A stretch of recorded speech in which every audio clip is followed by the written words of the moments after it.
madaxweynaha jamhuuriyadda federaalka Soomaaliya mudane Xasan Sheekh Maxamuud oo booqday xarunta Al-Azhar Al-Sharif ee magaalada Qaahira ayaa la kulmay Sheekh Ahmed Maxamed El-Tayyib oo ah imaamka Al-Azhar.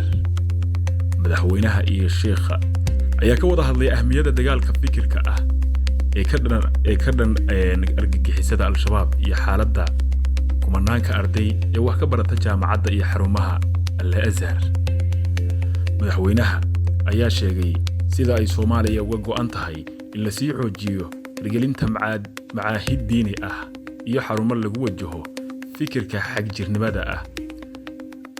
madaxweynaha jamhuuriyadda ayaa ku martiqaaday Sheekh Ahmed El-Tayyib inuu booqasho ku yimaado Soomaaliya si uu u soo arko horumarka iyo miradhalka dowladnimada Soomaaliya.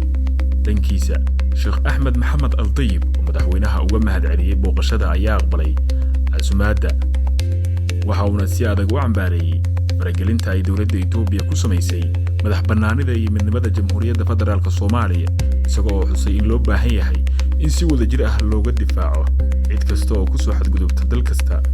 sheekha ayaa Itoobiya waxa ay isku hayaan Masar, sidoo kale wuxuu aad uga warhayaa xaaladda Soomaaliya.